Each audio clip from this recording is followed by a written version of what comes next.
नमस्कार, स्वागत है आपका आज की बात में। पश्चिम बंगाल की चुनावी गर्मी के बीच आज दिल्ली में सियासी तूफान आ गया। आम आदमी पार्टी के 10 राज्यसभा सांसदों में से 7 ने बीजेपी ज्वाइन कर ली।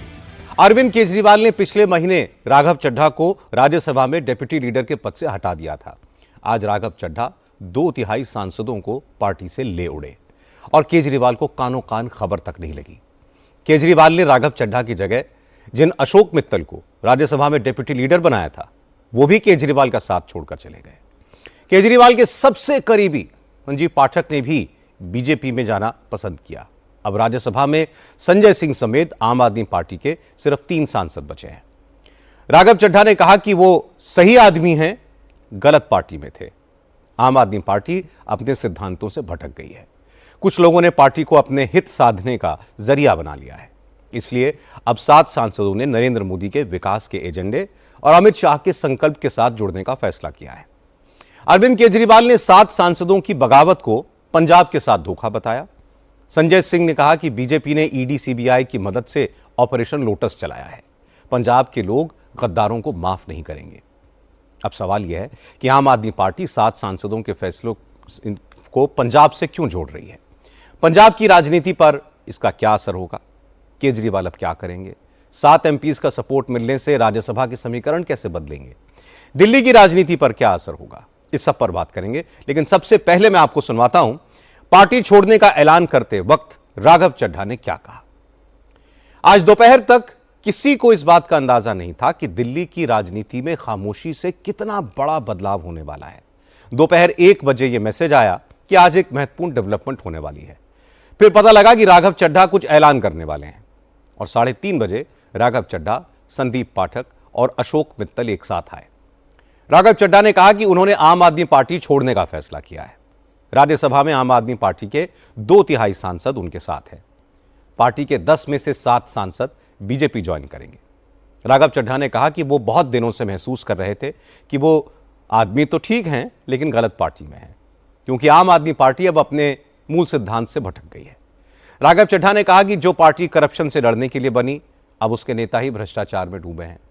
पार्टी का इस्तेमाल निजी स्वार्थों की पूर्ति के लिए हो रहा है। इसलिए उन्होंने पार्टी के बाकी साथियों से बात करके पूरा विचार विमर्श करने के बाद पार्टी छोड़ने का फैसला किया है। जिस आम आदमी पार्टी को मैंने अपने खून और पसीने से सींचा और अपनी जवानी के 15 साल दिए, वो आम आदमी पार्टी आज पूरी तरीके से अपने सिद्धांतों से, अपने मूल्यों से, अपने कोर मॉरल और वैल्यूज से भटक चुकी है। और अब ये पार्टी देश के लिए नहीं, देश के हित के लिए नहीं, बल्कि अपने पर्सनल फायदे के लिए काम कर रही है।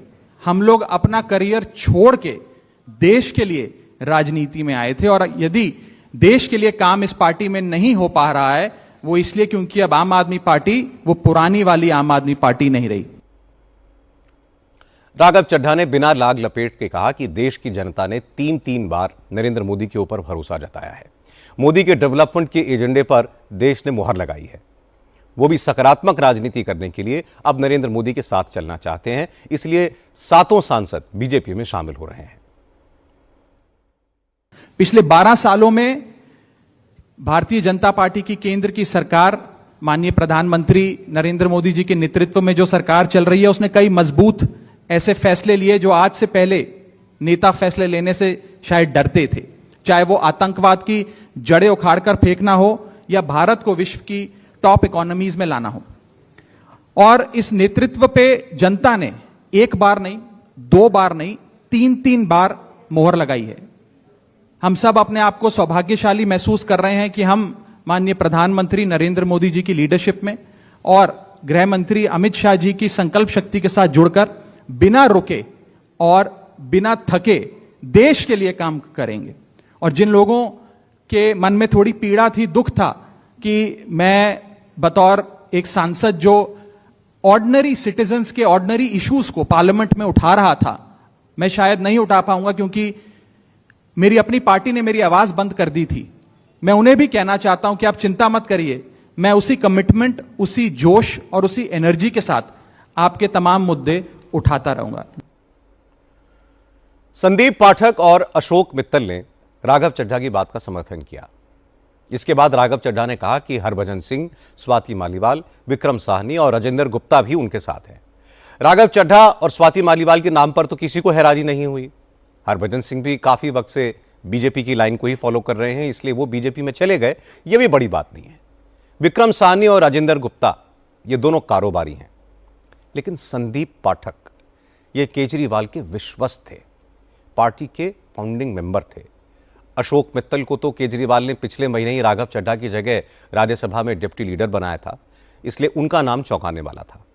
अशोक मित्तल तो आज कुछ नहीं बोले, लेकिन संदीप पाठक ने कहा कि उन्हें किसी से कोई शिकायत नहीं है, लेकिन उन्हें पार्टी छोड़ने का दुख है, क्योंकि इस पार्टी को उन्होंने बनाया, पार्टी के लिए दिन रात लड़े। पार्टी ने भी उन्हें बहुत कुछ दिया, लेकिन अब हालात ऐसे हैं जिनमें पार्टी में रहना मुश्किल है, इसलिए उन्होंने अपना रास्ता अलग करने का फैसला कर लिया है। मेरे पास 3 रास्ते थे। पहला, इसी पार्टी में काम करते हुए आगे बढ़ना। दूसरा, राजनीति छोड़ देना। और तीसरा, किसी अलग पॉलिटिकल प्लेटफॉर्म में जाकर देश की सेवा कंटिन्यू करना। इस पार्टी में रहकर काम करना, लगभग जो भी परिस्थितियां थी, व्यक्ति इंपॉर्टेंट नहीं है, मैं इंपॉर्टेंट नहीं हूं, मेरे ग्रीवियंसेस छोटे छोटे इंपॉर्टेंट नहीं है, देश इंपॉर्टेंट है। जो भी कारण थे उससे यह लगभग तय था कि यहां संभावनाएं समाप्त हो गई थी। उसके कई कारण हैं, उसको मैं उस पर पढ़ना नहीं चाहूंगा। दूसरा जो ऑप्शन था कि राजनीति छोड़ दो। फिर मैंने सीखा कि न दैन्यम न पलायनम।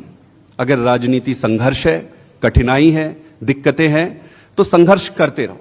तो इसलिए मैंने तीसरा जो ऑप्शन मेरे सामने था, उसके आधार पर भारतीय जनता पार्टी को आज मैं ज्वाइन कर रहा हूं। आम आदमी पार्टी से अपने सारे पद, स्वाभाविक है कि सारे पोस्ट को छोड़कर, और मां भारती की सेवा जीवन भर करता रहूंगा। इधर राघव चड्ढा की प्रेस कॉन्फ्रेंस खत्म हुई और उधर राज्यसभा के चेयरमैन के पास आम आदमी पार्टी के 2/3 सांसदों की तरफ से पार्टी छोड़ने और बीजेपी में शामिल होने की चिट्ठी पहुंच गई। 2 घंटे के बाद राघव चड्ढा, संदीप पाठक और अशोक मित्तल बीजेपी अध्यक्ष नितिन नवीन से मिलने पहुंच गए। तीनों ने औपचारिक तौर पर बीजेपी की मेंबरशिप भी ले ली। अब राज्यसभा में संजय सिंह, नारायण दास गुप्ता और संत बलबीर सिंह, ये 3 सांसद ही आम आदमी पार्टी के बचे हैं। जिन 7 सांसदों ने आम आदमी पार्टी छोड़ी है, उनमें से 6 पंजाब से चुने गए हैं और पंजाब में 10 महीने के बाद इलेक्शन होने हैं, इसलिए आम आदमी पार्टी ने इसे पंजाब की राजनीति से जोड़ा। अरविंद केजरीवाल ने ट्विटर पर एक लाइन लिखी और कहा कि बीजेपी ने फिर से पंजाबियों के साथ धोखा किया।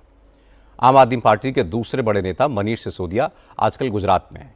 सिसोदिया ने ट्विटर पर लिखा कि कुछ गद्दारों ने पंजाब के कार्यकर्ताओं के खून पसीने की कमाई का सौदा कर लिया, लेकिन पंजाब गद्दारों को कभी माफ नहीं करता। इसके बाद संजय सिंह सामने आए। संजय सिंह ने भी कहा कि ईडी सीबीआई का डर दिखाकर बीजेपी ने पंजाब में भी खेल शुरू कर दिया है, लेकिन पंजाब के लोग न गद्दारों को माफ करेंगे, न बीजेपी की इस हरकत को भूलेंगे। ये 7 नाम पंजाब की जनता को याद रखना चाहिए। ये 7 नाम पंजाब के साथ गद्दारी करने वाले जो ये लोग हैं, पंजाब के लोग इनको कभी माफ नहीं करेंगे। और अमित शाह जी से मैं कहना चाहता हूं, मोदी जी से कहना चाहता हूं, ये घिनौना खेल जो आम आदमी पार्टी के साथ आपने खेला है, ये भगवंत मान की सरकार को रोकने का, उनके काम को बाधित करने का जो आपने प्रयास किया है, आपको भी इस गद्दारी और धोखेबाजी के लिए पंजाब की जनता कभी माफ नहीं करेगी। हमारे सांसदों को तोड़ा जा रहा है, उनको अपनी पार्टी में शामिल किया जा रहा है, ईडी सीबीआई का इस्तेमाल किया जा रहा है। आपको याद होगा भी कुछ दिन पहले, 2-3-4 दिन पहले अशोक मित्तल के यहां ईडी का छापा पड़ा। तो चीजें अपने आप में जुड़ती है। ईडी का छापा पड़ा और तोड़ लिया, इसका मतलब भय दिखा के, प्रशासनिक तंत्र का दुरुपयोग करके यह ऑपरेशन लोटस चलाया जा रहा है। मैं फिर दोहरा रहा हूं, पंजाब की जनता इन गद्दारों को कभी माफ नहीं करेगी। हालांकि पंजाब के मुख्यमंत्री भगवंत मान ने बिल्कुल उल्टी बात कही। उन्होंने कहा कि जिन लोगों ने पार्टी छोड़ी है उनका पंजाब से क्या लेना देना। पार्टी छोड़ने वाले राज्यसभा के मेंबर हैं, वो कोई मास लीडर नहीं है, उनका तो एक पंचायत तक में वोट नहीं है, इसलिए ऐसे लोगों के जाने से पार्टी को कोई फर्क नहीं पड़ेगा। हुकूमत वो करते हैं जिनका दिलों पर राज होता है, यूं कहने को तो मुर्गे के सर पे भी ताज होता है। ईडी ਦਾ ਛਾਪਾ ਪਿਆ ਹੈ ਅਸ਼ੋਕ ਮਿੱਤਲ ਜੀ ਦੇ, ਪੈਸੇ ਤਾਂ ਨਹੀਂ ਖੋ ਕੇ ਲੈ ਗਏ ਉਹ। They are not mass leaders. Mass leader ਜਿਹੜਾ ਹੁੰਦਾ ਉਹ ਲੋਕਾਂ ਦੇ ਵਿੱਚ ਰਹਿੰਦਾ ਹੈ, ਉਹਨੂੰ ਲੋਕ ਪਿਆਰ ਕਰਦੇ ਆ। ਇਵਨ ਸਰਪੰਚ ਦੀ ਵੀ ਆਪਣੀ ਵੋਟ ਬੈਂਕ ਹੁੰਦੀ ਹੈ, ਇਹਨਾਂ ਦਾ ਆਪਣਾ ਵੋਟ ਬੈਂਕ ਹੈਗਾ ਇੱਥੇ। ਤੇ ਨਾਲੇ ਪੰਜਾਬੀ ਨੂੰ ਇਦਾਂ ਧੋਖਾ ਦੇ ਕੇ ਤੁਸੀਂ ਉਹਨਾਂ ਦੇ ਵਿੱਚ ਕਿਵੇਂ ਜਾਓਗੇ? ਆ ਕੇ ਦੇਖ ਲੈਣ, ਪੰਜਾਬ 'ਚ ਪਤਾ ਲੱਗ ਜੂਗਾ। 2/3 हो गया, 2/3 पे एंटी डिफेक्शन लॉ लागू नहीं होता, इसीलिए कि उनको कोई सस्पेंड नहीं कर सकते, वो चले गए। 3 तो हमारे आम आदमी पार्टी के हैं ना, फिर पार्टी तो हमारी स्टैंड करती है ना, कोई ऐसी बात नहीं। लेकिन आम आदमी पार्टी में इतनी बड़ी टूट से कांग्रेस और शिरोमणि अकाली दल के नेता गदगद है। अकाली दल के लीडर विक्रमजीत सिंह मजीठिया ने कहा कि देश की राजनीति को बदलने आए लोग अब दल बदल रहे हैं। अगर यही हाल रहा तो किसी दिन मुख्यमंत्री भगवंत मान भी पार्टी छोड़ दें तो किसी को हैरान नहीं होना चाहिए। कि भगवंत मान भी चले गया। भगवंत मान सिर्फ शरीर करके आम आदमी पार्टी में, दिल और दिमाग तो उनका भी दिल्ली पहुंच गया है और भगवंत मान भी भागेगा। पुट्ठी गिनती शुरू है। अखीरला ये इनकी कॉफिन में अखीरला नेल साबित होएगा। कुछ दिन की बात है कि आपको एमएलए भी नहीं इनके मिलने, गिनती भी ढूंढने से भी नहीं मिलेंगे। पंजाब कांग्रेस के अध्यक्ष अमरिंदर राजा सिंह वडिंग ने कहा कि केजरीवाल ने पैसे के लालच में कारोबारियों को राज्यसभा के टिकट दिए थे, इसलिए ये लोग पार्टी छोड़ गए। इस पर हमें कोई हैरानी नहीं है। अरविंद केजरीवाल जी आम आदमी पार्टी के 7 सांसदों का छोड़ना पहला असर तो राज्यसभा में दिखाएगा। राज्यसभा में एनडीए के सांसदों की संख्या 139 उससे बढ़कर 146 हो जाएगी। जहां तक पंजाब में असर का सवाल है तो भगवंत मान कह रहे थे कि जो सांसद पार्टी छोड़ करके गए हैं उन्होंने पंचायत का चुनाव भी नहीं लड़ा, इसलिए ग्राउंड पर इसका कोई असर नहीं होगा। भगवंत मान की यह बात ठीक है, लेकिन राजनीति में मैसेजिंग का भी बहुत बड़ा महत्व होता है और एक साथ 7 सांसद पार्टी छोड़ दें, इसका मैसेज तो गया। अब तक आम आदमी पार्टी के जितने फाउंडर मेंबर्स ने पार्टी छोड़ी, सबने एक ही आरोप लगाया कि अरविंद केजरीवाल को सिद्धांतों से कोई लेना देना नहीं है, वो मौका परस्त हैं, निजी फायदे के लिए वॉलंटियर्स के इमोशंस का इस्तेमाल करते हैं। इसलिए राघव चड्ढा और संदीप पाठक के इन बयानों का असर भी होगा। दूसरी बड़ी बात, चुनाव लड़ने के लिए पैसे की जरूरत होती है। केजरीवाल ने बड़े बड़े कारोबारियों को राज्यसभा में इसलिए भेजा था। अब विक्रम साहनी, अशोक मित्तल, राजेंद्र गुप्ता भी छोड़ गए। इसका असर पंजाब में होगा और केजरीवाल के लिए बड़ी मुसीबत भी होगी। आज ही अरविंद केजरीवाल को राष्ट्रीय पार्टी के अध्यक्ष के तौर पर दिल्ली में सरकारी घर में लाए। आज ही केजरीवाल नए बंगले में शिफ्ट हुए हैं और आज ही 7 सांसदों ने पार्टी छोड़ दी। यह केजरीवाल के लिए कोई शुभ संकेत नहीं है। आइए बात करते हैं बंगाल की। आज चुनाव आयोग ने बंगाल के फर्स्ट फेज की 152 सीटों पर वोटिंग के फाइनल आंकड़े जारी कर दिए। पहले दौर में बंगाल में 92.88% वोटिंग हुई है। 152 सीटों पर कुल 3 करोड़ 60 लाख मतदाता थे। इनमें से 3 करोड़ 34 लाख लोगों ने वोट डाला है। वोटिंग में यह उत्साह ऐतिहासिक है। आजादी के बाद आज तक किसी इलेक्शन में इतना भारी मतदान नहीं हुआ। बीजेपी और तृणमूल कांग्रेस के नेताओं ने कल जीत के दावे किए थे, लेकिन वोटिंग के फाइनल आंकड़े आने के बाद यह भी बता दिया कि 152 में से उनको कितनी सीटें मिलेंगी। गृहमंत्री अमित शाह ने आज सुबह सुबह कोलकाता में एक प्रेस कॉन्फ्रेंस की और कहा कि बंगाल में पहले ही राउंड में बंगाल ने अपना भविष्य डिसाइड कर लिया है। फर्स्ट फेज में बीजेपी को 152 से 110 सीटें मिलेंगी। हमारे पास जो फीडबैक है उसमें बंगाल की जनता ने अपना भविष्य पहले चरण में ही तय कर लिया।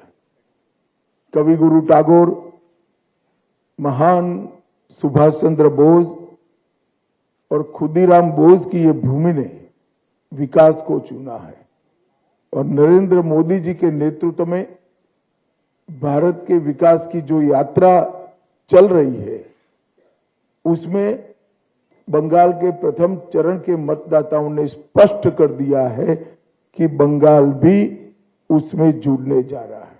और मैं स्पष्ट रूप से आपको बताना चाहता हूं, 152 सीटों में से 110 से ज्यादा सीटें भारतीय जनता पार्टी जीतने जा रही है। 16 जिलों की 52 सीटों पर 92.98% मत ये निश्चित रूप से बताता है कि दीदी जाने वाली है और भाजपा आने वाली है। भय जाने वाला है और भरोसा आने वाला है। अमित शाह के इस दावे को ममता बनर्जी ने कोरी कल्पना कहा। ममता ने कहा कि बीजेपी ने एसआईआर कराकर लोगों के वोट चोरी किए और अब जीत के झूठे दावे कर रही है। ममता बनर्जी ने कहा कि अमित शाह को अगर अपनी जीत पर इतना ही कॉन्फिडेंस है तो वो चोरी चुपके से अधिकारियों के साथ फिर वो मीटिंग क्यों कर रहे हैं। ममता ने कहा कि बंगाल की जनता एसआईआर की वजह से इतनी नाराज है कि इस बार बीजेपी को उतनी सीटें भी नहीं मिलेंगी जितनी पिछली बार मिल गई थी। लोगों का वोट में नाम काट दिया, महिला लोगों को ऊपर अत्याचार कर रहा है, महिला को जो रेप करता है उसको अब टिकट देता है, और आप कहते हैं कि बंगाल जल रहा है। बंगाल नहीं जल रहा है, आप जल रहा है। और 4 तारीख में रिजल्ट निकालेगा तो देखेंगे জ্বলবেন আর লুচির মতো ফুলবেন, দেখে রাখুন। আমাদের যা মাইনাস জায়গাগুলো ছিল কালকে আমরা এগিয়ে গেছি, বিজেপি অনেক সিটে হারবে। এবারে মনে রাখবেন যা সিট ছিল তার অর্ধেকও পাবে না। সেই জন্য বাংলা কামড়ে আজকে অমিত বাবুকে মিটিং করতে হয়েছে প্রশাসনকে নিয়ে। ভয় দেখাচ্ছেন সবাইকে। কাকে ভয় দেখাচ্ছেন? 4 তারিখের পরে তোমার দেখা নাই গো, তোমার দেখা নাই, আর কাউকে পাবেন না। ममता बनर्जी कह रही थी कि 4 मई को जब नतीजे आएंगे तो बीजेपी तेल में जलती पूरी की तरह उछल रही होगी। 4 मई के बाद अमित शाह बंगाल में नजर नहीं आएंगे क्योंकि टीएमसी अपने नेगेटिव पॉइंट्स को ठीक करके फर्स्ट राउंड में बहुत आगे निकल गई है। बीजेपी अपनी जीती हुई बहुत सी सीटें हारेगी। हालांकि आज प्रधानमंत्री मोदी ने भी बीजेपी की जीत का भरोसा जताया, लेकिन उन्होंने सीटों की कोई संख्या नहीं बताई। प्रधानमंत्री मोदी ने कहा कि फर्स्ट राउंड की वोटिंग के बाद जिस तरह तृणमूल कांग्रेस के नेताओं में बौखलाहट है, उससे साफ है कि ममता बनर्जी की पार्टी को जनता का मूड समझ में आ गया है। मोदी ने कहा कि तृणमूल कांग्रेस के नेता अब अपने गुंडों को मैदान में उतारने की कोशिश कर रहे हैं, लेकिन तृणमूल के गुंडे याद रखें कि 4 मई के बाद उन्हें बचाने वाला कोई नहीं होगा। पहले चरण में जनता ने लोकतंत्र के मंदिर का पुनर्निर्माण कर दिया है। अब दूसरे चरण में आपको इस लोकतंत्र के मंदिर पर विजय ध्वज फहराना है। लेकिन साथियों, इस वजह से अब टीएमसी बहुत बुरी तरह बौखला गई है। कल रात भर टीएमसी अपने गुंडों को ताकत दे रही थी, मैदान में आओ, मैदान में आओ। ये मत भूलना, हर बुझता हुआ दीपक थोड़ा फड़फड़ाता है। वैसे ही टीएमसी का दिया बुझने से पहले थोड़ा फड़फड़ा रहा है।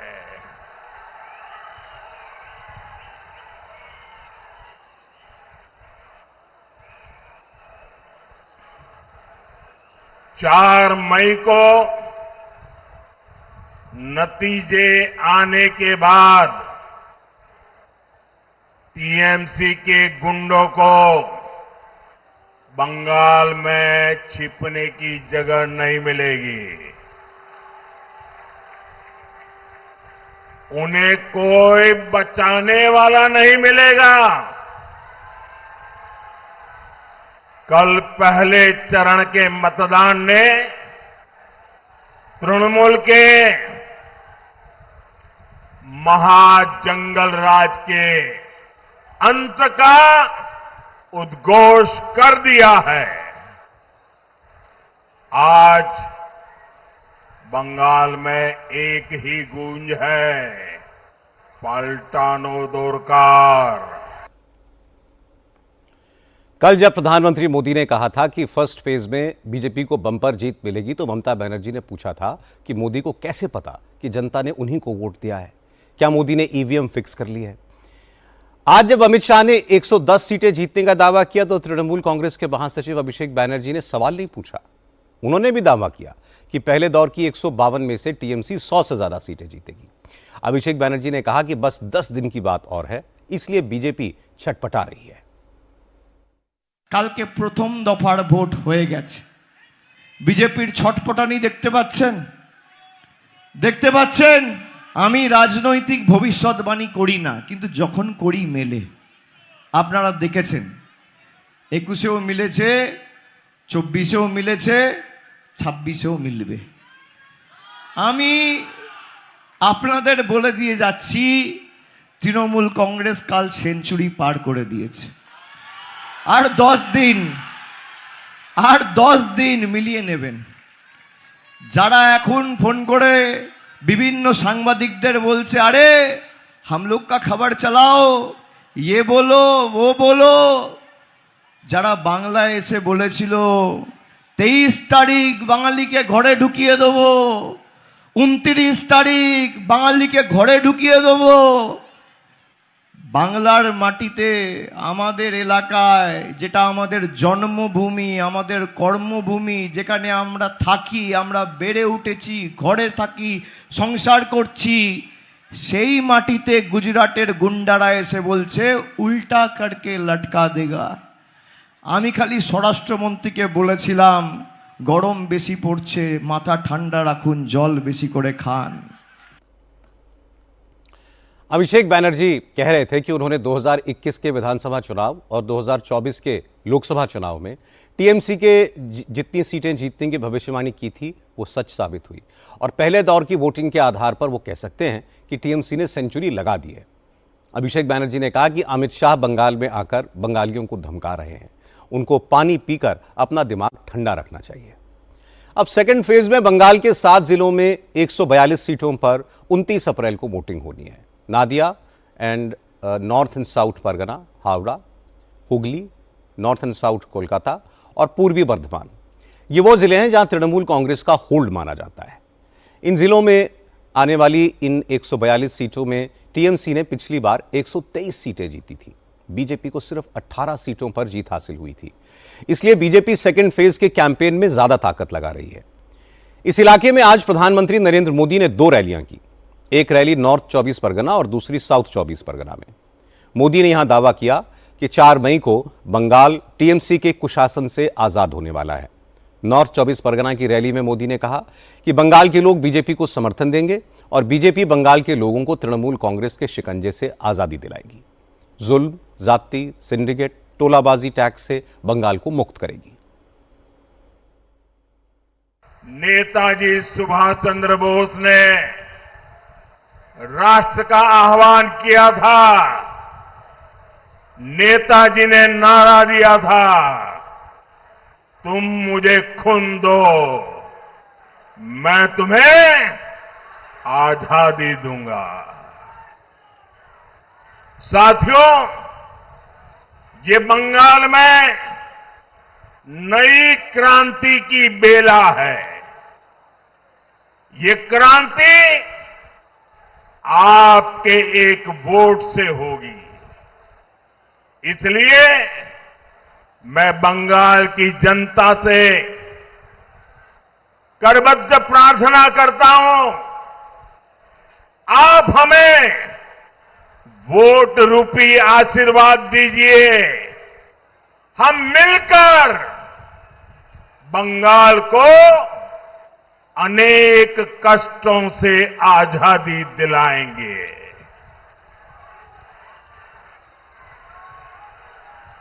आजादी टीएमसी के भय से आजादी टीएमसी के भ्रष्टाचार से, आजादी टीएमसी के सिंडिकेट से, आजादी बेटियों पर अत्याचार से, आजादी पलायन की मजबूरी से, आजादी बेरोजगारी और बेकारी से, आजादी घुसपैठियों के कब्जे से। बंगाल का गौरव फिर से लौटाने के लिए, बंगाल को फिर से अवसरों की भूमि बनाने के लिए ये आजादी बहुत जरूरी है। चूंकि बंगाल के सेकेंड फेज की 142 में से ज्यादातर सीटें कोलकाता, हावड़ा, हुगली जैसे अर्बन एरियाज में हैं, जहां मिडिल क्लास वोटर्स की अच्छी खासी तादाद है, इसलिए आज मोदी ने बार बार मिडिल क्लास का जिक्र किया। केंद्र सरकार ने मिडिल क्लास को क्या क्या राहत दी है, कौन कौन सी योजनाएं मिडिल क्लास के लिए लाए हैं, सब बताया। मोदी ने कहा कि बंगाल में डबल इंजन सरकार होगी तो बंगाल में मिडिल क्लास के लोगों को और ज्यादा फायदा मिलेगा। बंगाल में बीजेपी सरकार बनेगी तो उसके लिए यहां के मिडिल क्लास का हित भी सर्वोपरि होगा। मिडिल क्लास का जीवन आसान बने, इसके लिए बीते 11 वर्षों में केंद्र सरकार ने अनेक निर्णय लिए हैं। हमने मिडिल क्लास को टैक्स में भारी छूट दी। आज 12 लाख रुपए तक की आय पर टैक्स जीरो है, जीरो। बीजेपी सरकार ने मिडिल क्लास की जरूरत के अधिकतर सामान पर जीएसटी या तो बहुत कम कर दिया है या फिर जीरो कर दिया है। कांग्रेस सरकार के समय 1 GB डेटा 300 रुपये में आता था, अब वही डेटा सिर्फ 10 रुपये से भी कम में आता है। पीएम आवास स्कीम के तहत मिडिल क्लास परिवारों को ब्याज में भी राहत दी जा रही है। देश में मेडिकल की सीटें 2 गुना से अधिक बनाई जा चुकी है। इससे मिडिल क्लास परिवार के हजारों रुपये बच रहे हैं। साथियों, अब ये बहुत जरूरी है कि बंगाल के मिडिल क्लास को डबल इंजन सरकार का डबल बेनिफिट मिले। साउथ 24 परगना की रैली में प्रधानमंत्री ने शिक्षा की बात की। कहा कि ममता बनर्जी के राज में शिक्षा के संस्थान भी सियासत और अराजकता के अड्डे बन गए हैं। जादवपुर जैसी बड़ी यूनिवर्सिटी को भी तृणमूल कांग्रेस ने बर्बाद कर दिया है। जादवपुर यूनिवर्सिटी में छात्र पढ़ने की बजाय विरोध प्रदर्शन में लगे रहते हैं। बीजेपी आएगी तो जादवपुर यूनिवर्सिटी को भी ठीक किया जाएगा। जादवपुर यूनिवर्सिटी का नाम दुनिया भर में सम्मान से लिया जाता था।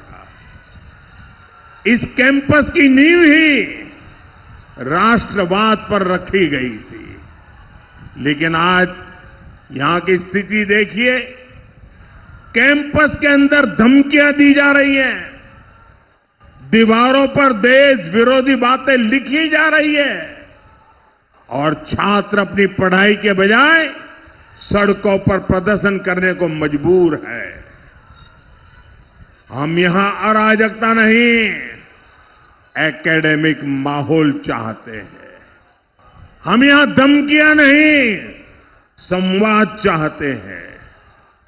जो सरकार अपने ही राज्य के सबसे बड़े शिक्षण संस्थान को नहीं बचा सकती, वो बंगाल का भविष्य क्या बचाएगी? बंगाल के नौजवानों का भविष्य क्या बचाएगी? जादवपुर यूनिवर्सिटी पर मोदी के इस बयान को तृणमूल ने पकड़ लिया। ममता बनर्जी ने कहा कि जादवपुर यूनिवर्सिटी की पूरे देश में प्रतिष्ठा है। खुद केंद्र सरकार जादवपुर यूनिवर्सिटी को हाई रेटिंग देती है, लेकिन मोदी ने वोट के चक्कर में जादवपुर यूनिवर्सिटी का और वहां पढ़ने वाले नौजवानों का अपमान किया है और इस अपमान का बदला युवा पीढ़ी चुनाव में जरूर लेगी। প্রধানমন্ত্রী আজকে যাদবপুর ইউনিভার্সিটির স্টুডেন্টদের যে ভাষায় আক্রমণ করেছেন, আমি মনে করি ছাত্র সমাজ, যুব সমাজের প্রতিবাদ করা উচিত। আমাদের ছাত্রছাত্রীরা আমাদের গর্ব, আমাদের যুবক যুবতীরা আমাদের গর্ব, আমাদের ভাই বোনেরা আমাদের গর্ব। বলছে ওখানে নাকি নৈরাজ্য চলছে, তুমি এক পয়সাও যাদবপুর ইউনিভার্সিটিকে দিয়েছো? তুমি কি জানো যাদবপুর ইউনিভার্সিটি নাম্বার 1 র্যাঙ্কে আছে? ক্যালকাটা ইউনিভার্সিটি আছে, প্রেসিডেন্সি আছে, সেন্ট জেভিয়ার্স আছে, মাথায় রেখে দিও। ममता बनर्जी कह रही थीं कि मोदी ने जादवपुर यूनिवर्सिटी को लेकर जैसी भाषा का इस्तेमाल किया उसका छात्रों को कड़ा विरोध करना चाहिए। बंगाल को अपने स्टूडेंट्स पर गर्व है और मोदी जिन्होंने जादवपुर यूनिवर्सिटी को एक पैसा नहीं दिया, वो कह रहे हैं कि बंगाल की टॉप यूनिवर्सिटी में अराजकता फैली है। मोदी को याद रखना चाहिए कि देश के टॉप कॉलेज और यूनिवर्सिटीज बंगाल में ही हैं। हालांकि आज मोदी ने चुनाव प्रचार की शुरुआत बड़े इंटरेस्टिंग तरीके से की। सुबह सुबह सूरज निकलने से पहले मोदी हावड़ा के प्रिंसेप गंगा घाट पहुंचे थे। गंगा किनारे कुछ देर वॉक किया, फिर उसके बाद एक नाव लेकर गंगा में नौका विहार किया। प्रधानमंत्री ने गंगा नदी से हावड़ा के पुल की फोटोग्राफी भी की। हावड़ा ब्रिज की तस्वीरें ट्विटर पर पोस्ट की। इसके बाद घाट के किनारे मॉर्निंग वॉक करने पहुंचे लोगों से बात की, उनका हालचाल लिया। लोगों ने मोदी के साथ फोटो खिंचवाई। लेकिन ममता बनर्जी को मोदी का यह अंदाज भी पसंद नहीं आया। उन्होंने कहा कि मोदी बंगाल में नौका विहार कर सकते हैं क्योंकि यहां गंगा नदी का पानी साफ है। दिल्ली में जहां बीजेपी की ट्रिपल इंजन की सरकार है, वहां यमुना इतनी गंदी है कि मोदी यमुना के पानी में डुबकी तक नहीं लगा सकते। আজকে আবার উনি নৌকা বিহার করেছেন। আমি বলি বাংলার গঙ্গা আর আপনার দিল্লির যমুনা মিলিয়ে নিন। বাংলার গঙ্গা পরিষ্কার, তাই নৌকা বিহার করে হাওয়া খেয়েছেন সকালবেলায়। এটা ভোটের রাজনীতি, ফটোশপিং। চ্যালেঞ্জ করছি, গঙ্গায় নৌকা বিহার করেছেন, ভালো করেছেন, স্বাগত। আমিও যাই চন্দননগরে পুজোর সময় গঙ্গা বিহার করতে করতে, আমি গঙ্গাসাগরেও যাই। আপনি একবার যমুনা নদীতে গিয়ে দিল্লিতে ডুব দিয়ে আসবেন। दिल्ली जमुना कैसा है? पूरा दूषण है, पॉल्यूटेड है। आप एक दिल्ली को जमुना को संभालने नहीं सकते हैं और हमारा गंगा में आके आप फोटो तुलता है। ममता बनर्जी ने कहा कि एक बार मोदी बंगाल की गंगा और दिल्ली की यमुना की तुलना कर लें, हकीकत पता चल जाएगी। मोदी तो सिर्फ चुनावी फोटो शॉपिंग के लिए गंगा विहार करने आए थे। अगर वाकई उनको नदी से इतना लगाव है तो एक बार यमुना नदी में डुबकी लगा के भी दिखा दें, पता चल जाएगा यमुना कितनी प्रदूषित है। प्रधानमंत्री के नौका विहार पर ममता के भतीजे अभिषेक बनर्जी ने भी चुटकी ली। अभिषेक बनर्जी ने कहा कि मोदी बंगाल आते हैं तो झालमुड़ी खाते हैं, नौका विहार करते हैं। वो अब बंगाल में दीदी की सरकार के सबसे बड़े ब्रांड एम्बेसडर बन गए हैं क्योंकि जनता देख रही है कि बंगाल में सबको सब कुछ खाने की आज़ादी है, यहाँ गंगा भी साफ है, यमुना की तरह गंदी नहीं है। तभी तो मोदी नौका विहार कर पाए। সারা বছর বাংলায় এসে ফুচকা খান, ঝালমুড়ি খান, রোল খান, যা ইচ্ছা কচুরি খান, সিঙ্গাড়া খান, জিলিপি খান, কোনো অসুবিধা নেই। ভাই বাংলাটা কত সুন্দর। যদি প্রধানমন্ত্রী ঘুরে ঘুরে না দেখাতো, দেশের মানুষ জানতে পারতো, বুঝতে পারতো। মমতা ব্যানার্জি সরকারের মামাটি মানুষ, সরকারের সব থেকে বড় ব্র্যান্ড অ্যাম্বাসেডার ট্যুরিজমের হচ্ছে নরেন্দ্র মোদী। আজকে এইভাবে যদি বাংলার প্রচার না হতো, বাংলার গঙ্গা কত সুন্দর, ঝাড়গ্রামের রাস্তা কত সুন্দর, যেখানে মুড়ি খাচ্ছেন রাস্তাটা মমতা ব্যানার্জির তৈরি করা, ফুটপাতটা ঝাড়গ্রাম মিউনিসিপ্যালিটির তৈরি করা। আচ্ছা, যে ছেলেটা মুড়ি বিক্রি করছে সে বলছে আমার বাড়ি বিহারে, আর বিহারে নরেন্দ্র মোদীর ডবল ইঞ্জিন সরকার, আর পেটের দায়ে বাংলায় এসে মুড়ি বিক্রি করছে। আপনি কি বলবেন এদেরকে? এদের ঢপের চপ এরাই উন্মোচন করে দিচ্ছে, আমাদের কিছু করতে হচ্ছে না। अभिषेक बनर्जी कह रहे थे जलेबी हो, मिठाई हो, रोल हो, बंगाल में रहने वाले अपनी पसंद का सब कुछ खा सकते हैं। ममता सरकार अच्छा काम कर रही है और मोदी जी हावड़ा से लेकर झाड़ग्राम तक दीदी के अच्छे काम का लुत्फ ले रहे हैं। झारग्राम में जिस दुकानदार से उन्होंने झालमुड़ी ली वो भी बिहार से आकर बंगाल में अपना पेट पाल रहा है, क्योंकि बिहार की डबल इंजन सरकार उसका पेट नहीं भर पाई। हालांकि ममता बनर्जी के लिए इस बार टेंशन दूसरी है। ममता जिस भवानीपुर सीट से चुनाव मैदान में हैं, वहीं उन्हें बहुत कड़ी टक्कर मिल रही है। शुभेंदु अधिकारी ममता बनर्जी को भवानीपुर में चैलेंज कर रहे हैं। शुभेंदु अधिकारी ने 2021 में ममता बनर्जी को नंदीग्राम में हराया था, जिसके बाद ममता भवानीपुर सीट से बाई इलेक्शन लड़कर विधानसभा पहुंची थी। इस बार ममता बनर्जी नंदीग्राम चुनाव नहीं लड़ रही हैं, लेकिन शुभेंदु अधिकारी ममता को चैलेंज करने भवानीपुर भी आ गए। साउथ कोलकाता की भवानीपुर सीट ममता बनर्जी 3 बार जीत चुकी हैं। पिछली बार ममता ने सबसे ज्यादा 58,000 वोटों के मार्जिन से यह सीट जीती थी, लेकिन इस बार बहुत कांटे की टक्कर है। आज हमारे सहयोगी पवन नारा भवानीपुर की गलियों में घूमे, वहां उन्होंने लोगों से बात की।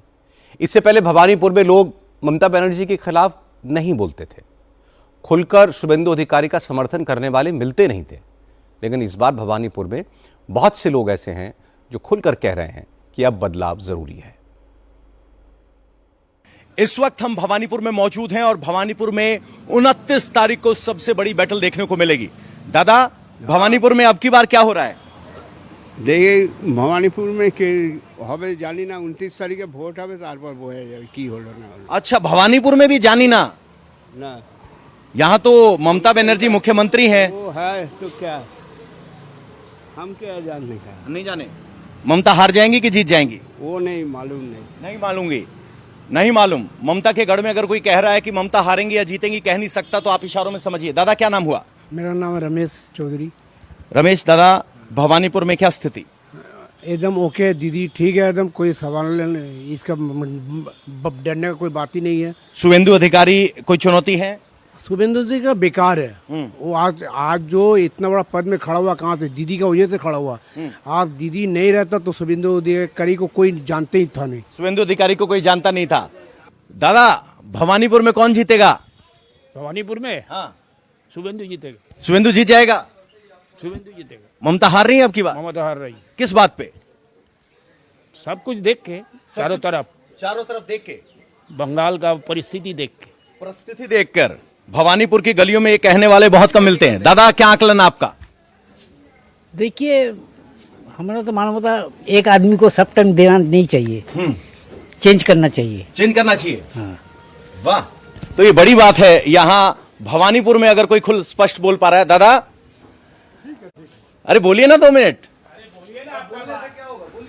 दादा, हम जानना चाह रहे हैं। ब्राह्मण है, हाँ, धर्म के पक्ष में है। ब्राह्मण है, धर्म के पक्ष में है। जो धर्म अपना जो है उसी को हम लोग देंगे। अच्छा, नाजायज को नहीं, नाजायज को नहीं देंगे। तो धर्म के साथ कौन है?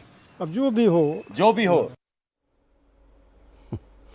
असल में भवानीपुर के वोटर्स का जो कॉम्बिनेशन था, उससे ममता बनर्जी को फायदा मिलता था। एसआईआर से पहले भवानीपुर में 42% बंगाली हिंदू, 34% नॉन बंगाली हिंदू और करीब 24% मुस्लिम वोटर्स थे। मुसलमानों का एक मुश्त वोट ममता बनर्जी को मिलता ही था, इसलिए वो 24% की बढ़त के साथ तो शुरुआत करती थी। लेकिन एसआईआर के बाद 9 अप्रैल को जारी की गई वोटर लिस्ट के मुताबिक भवानीपुर असेंबली सीट से 51,004 इतने नाम डिलीट हुए हैं, जो यहां के टोटल वोटर्स का लगभग 25% है। इनमें से 23% मुसलमान और करीब 77% हिंदू हैं। इसलिए एसआईआर के बाद भवानीपुर का माहौल बिल्कुल अलग दिख रहा है और शायद वोटर्स भी इस रुख को देखकर आज गृह मंत्री अमित शाह ने भवानीपुर में ममता बनर्जी की हार की भविष्यवाणी कर दी। अमित शाह ने कहा कि बंगाल में बीजेपी के पक्ष में इतनी जबरदस्त लहर है कि शुभेंदु अधिकारी ममता बनर्जी को भवानीपुर में भी हराएंगे। भवानीपुर में इनके खिलाफ काफी बड़ा आक्रोश है और भवानीपुर से हमारे वरिष्ठ नेता शुभेंदु दादा लड़ रहे हैं। हम निश्चित रूप से मानते हैं कि भवानीपुर सीट भारतीय जनता पार्टी जीतेगी। सर, ये कोई क्लोज इलेक्शन का इलेक्शन है या लहर दिख रहा है? लहर है, बहुत बड़ी लहर। हालांकि कोलकाता में तृणमूल कांग्रेस के सबसे बड़े नेता और ममता बनर्जी के करीबी फिरहाद हकीम ने बीजेपी के दावे को सिरे से खारिज किया। फिरहाद हकीम ने कहा कि ममता बनर्जी भवानीपुर में भारी अंतर से चुनाव जीतेंगी और एक बार फिर सरकार बनाएंगी। भवानीपुर कितना बड़ा मुकाबला है अब की बार, क्योंकि शुभेंदु अधिकारी आए? कोई मुकाबला नहीं है भवानीपुर में, कोई मुकाबला नहीं है। करीब 50,000 वोट से ममता दी जीतेगी। मैं जानता हूं जब बंगाल के जमीन क्या बोल रही है, हमको सूंघ में आता है। अमित शाह बंगाल के मट्टी नहीं जानता। फिराद हकीम बंगाल के मट्टी से पैदा हुआ, बंगाल के मट्टी में राजनीति 50 साल कर रहा है। 2.5% वोटिंग है। कल 106 सीट तृणमूल का आ गया है और सेकेंड फेज में और 119 सीट आएगा, तब ये 235 सीट लेके तृणमूल कांग्रेस गवर्नमेंट फॉर्म करेगी। इसमें कोई दो राय नहीं है कि सेकेंड फेज में जिन इलाकों में वोटिंग होनी है वहां पर ममता बनर्जी का दबदबा है। नादिया, नॉर्थ और साउथ परगना जिलों में मतुआ समुदाय का भी अच्छा खासा असर रहा है। कम से कम 30 सीटें ऐसी हैं जहां पर मतुआ वोटर्स बिल्कुल डिसाइडिंग फैक्टर है। लेकिन पिछले इलेक्शन में इन 30 में से 17 सीटें तृणमूल कांग्रेस ने जीती थी, बीजेपी को 13 सीटें मिली थी। इसकी वजह यह है कि इस इलाके में मुसलमानों की तादाद भी अच्छी खासी है। साउथ बंगाल की कम से कम 82 सीटें ऐसी हैं जहां पर मुस्लिम आबादी 20% से लेकर 70% तक है। 2021 के चुनाव में इन 82 में से 77 सीटें तृणमूल कांग्रेस ने जीती थीं, जबकि बीजेपी को सिर्फ 4 सीटें मिली थीं। इसलिए ममता बनर्जी ने कहा कि तृणमूल कांग्रेस के कमजोर इलाके जो थे वहां फर्स्ट फेज में वोटिंग हो गई, अब सेकंड फेज में बीजेपी को तृणमूल कांग्रेस की ताकत का अंदाजा हो जाएगा। लेकिन नोट करने वाली बात यह है कि एसआईआर में साउथ बंगाल की 142 सीटों पर 12,40,873 वोट कटे हैं। चूंकि इन सीटों पर तृणमूल कांग्रेस के सपोर्टर्स की ही संख्या ज्यादा है, इसलिए वोट कटने का नुकसान भी तृणमूल को ज्यादा होगा। अगर ऐसा होता है तो ममता बनर्जी के सारे समीकरण गड़बड़ा सकते हैं। बिहार में नई सरकार के गठन के बाद आज विधानसभा का एक दिन का स्पेशल सेशन हुआ। मुख्यमंत्री सम्राट चौधरी ने विश्वास मत पेश किया और आसानी से अपना बहुमत साबित कर दिया। बिहार में एनडीए के पास 200 से ज्यादा सांसद हैं, इसलिए विश्वास मत को लेकर कोई शक व शुबा था नहीं। लेकिन कॉन्फिडेंस मोशन पर चर्चा के दौरान विपक्ष के नेता तेजस्वी यादव ने मुख्यमंत्री सम्राट चौधरी पर पर्सनल अटैक किए। सम्राट चौधरी को गुस्सा आ गया। तेजस्वी ने कहा कि सम्राट चौधरी ने नीतीश कुमार को पद से हटाने की कसम तो पूरी कर ली, लेकिन अब उन्हें सावधान रहना चाहिए क्योंकि विजय सिन्हा की नजर उनकी कुर्सी पर है। तेजस्वी ने बार बार याद दिलाया कि सम्राट चौधरी असली भाजपाई नहीं है, वो लालू की पाठशाला से निकले हैं, इसलिए उन्हें सम्राट चौधरी के मुख्यमंत्री बनने पर खुशी है। इलेक्टेड सीएम को जो है सिलेक्टेड सीएम ने अपने संकल्प जो लिया था, आपने अपना संकल्प जो है पूरा किया और हम लोगों को तो खुशी की बात है कि भाई ये तो लालू जी के पाठशाला के हैं, मुख्यमंत्री बने, तो इससे अच्छी बात हम लोगों के लिए क्या हो सकती है। अब महोदय चाहे भले ही पगड़ी पहले उतार लिए हो, मुंडन करा लिए हो, अलग बात हो, लेकिन हम तो भाई सम्राट चौधरी जी को कहेंगे कि भाई जो आपने जो पगड़ी जो उतार के कहीं भी रखी है, उस पगड़ी को संभाल करके रखिएगा, वो संभाल के रखिएगा। देखिए विजय सिन्हा जी का उस पर नजर है, एकदम संभाल के रखिए। और महोदय भले ही भाजपा का पहला मुख्यमंत्री हो, लेकिन कई आरएसएस के लोग, भाजपा के लोग जो है संतुष्ट नहीं है। आप जैसे महोदय, आप जैसे जो ओरिजिनल भाजपा के लोग हैं, चाहे प्रेम शांति आप हो, नंद किशोर यादव जी हो, गिरिराज सिंह जी हो, अश्वनी चौबे जी हो, सब लोग ने जो त्याग दिया सरकार में आने का, या विजय सिन्हा जी हो, आज ये लोग मुख्यमंत्री नहीं बने इस सरकार में। महोदय देखिए कौन टॉप 3 पे है, एक मुख्यमंत्री है, 2 उप मुख्यमंत्री हैं। सम्राट जी लालू जी के पाठशाला से निकले, यहाँ विजय चौधरी जी हैं कांग्रेस से निकले, इधर विजेंद्र यादव जी हैं जनता दल से निकले, तो कोई ओरिजिनल भाजपा का लोग बैठा ही वाली है। महोदय ज्यादा इनके पिताजी को धन्यवाद देना चाहते शकुनी जी को, क्योंकि शकुनी जी ने जो भाषण दिया था कि भागलपुर के धरती पे गाड़ देंगे, आज शायद मोदी जी डर गए इसलिए इनको बना दिया गया है। महोदय इसके बाद सम्राट चौधरी ने तेजस्वी यादव के हर कमेंट का बड़ा तीखा जवाब दिया। उन्होंने कहा कि बीजेपी ने उन्हें सब कुछ दिया है, 2 बार डिप्टी चीफ मिनिस्टर बनाया, अब मुख्यमंत्री बनाया, पूरा एनडीए एकजुट है, इसलिए तेजस्वी यादव उनकी चिंता ना करें। सम्राट चौधरी ने कहा कि वो मुख्यमंत्री की कुर्सी तक पहुंचे, इसमें लालू यादव का भी योगदान है। अगर लालू उन्हें गैर कानूनी तौर पर जेल में न डालते तो वो राजनीति पे न आते। सम्राट चौधरी ने कहा कि उन्हें मुख्यमंत्री का पद किसी के रहमो करम से नहीं मिला है, इसलिए कोई किसी गलतफहमी में ना रहे। कुछ लोगों को लगता है हमारा पाठशाला, यही बपौती से बाहर निकलिए, किसी की बपौती नहीं है ये सत्ता।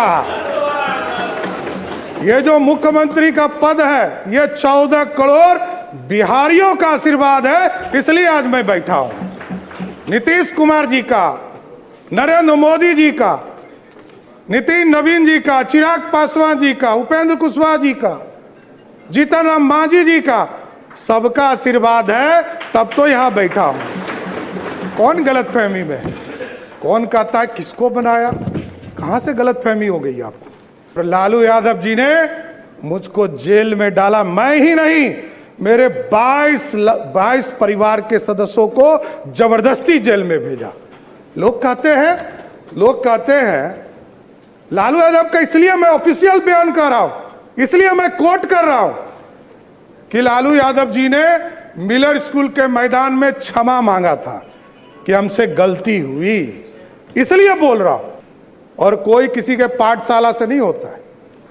मैं तो कहा कि मेरी राजनीति में लालू यादव जी का अत्याचार नहीं होता तो मैं बिहार का मुख्यमंत्री नहीं बन पाता, नहीं तो जेल नहीं जाता, ना इस राजनीति में आता, मैं तो दूसरे रास्ते में चला जाता।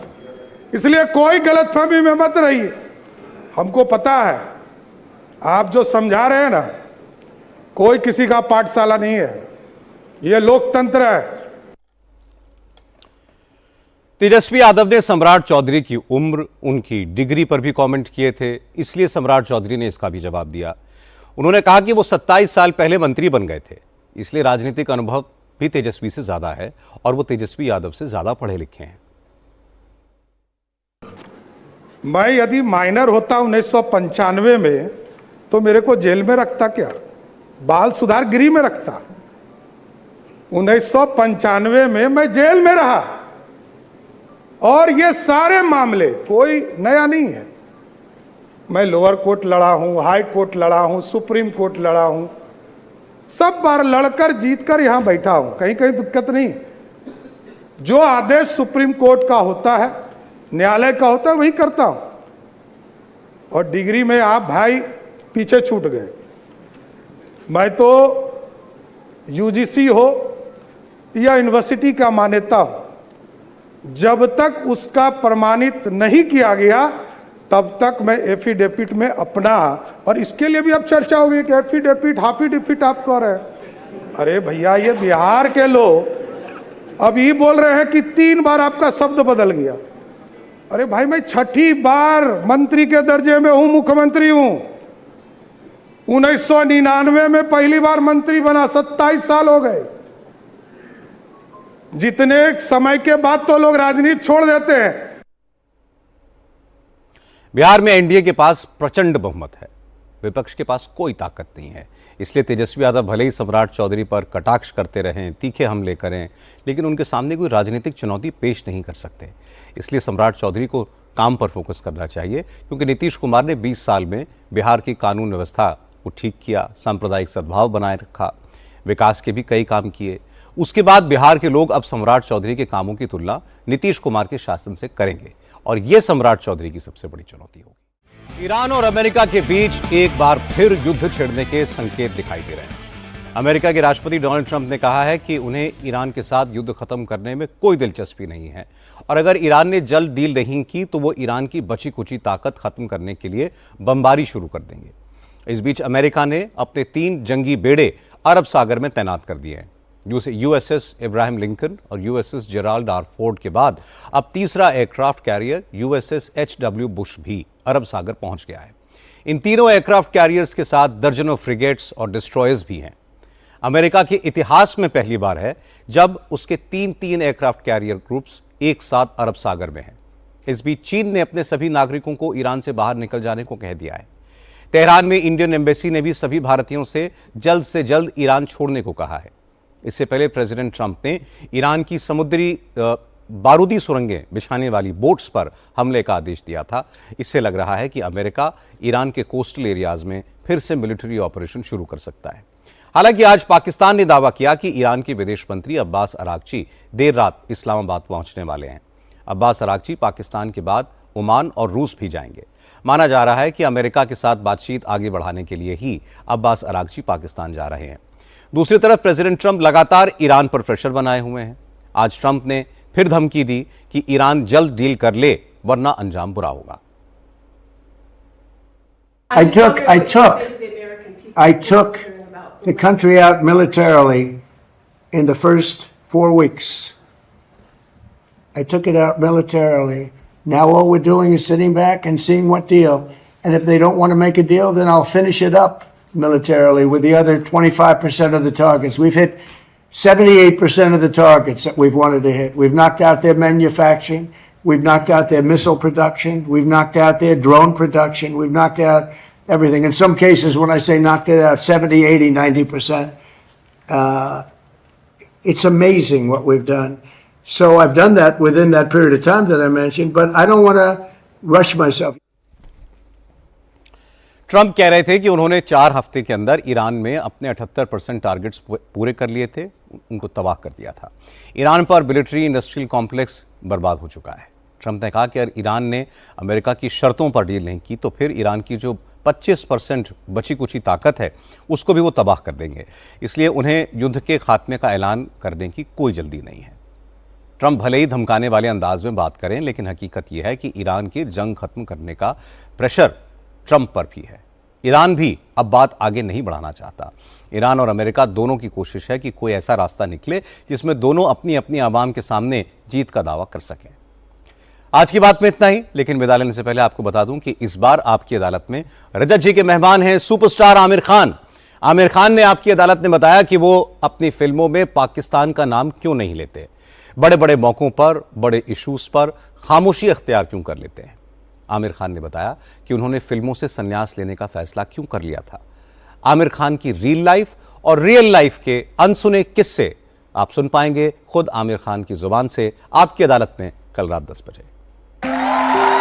One and only Aamir Khan.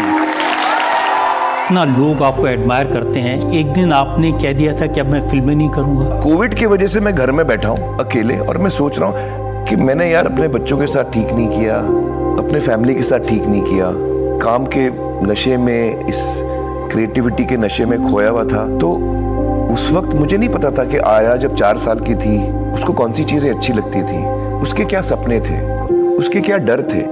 मेरे जो डायरेक्टर्स थे उनके साथ मैं वक्त बिताता था। उनके आशुतोष की क्या ड्रीम्स हैं मुझे पता है, आशुतोष की क्या इनसिक्योरिटीज हैं मुझे पता है, लेकिन मेरे बच्चों की मुझे नहीं पता है।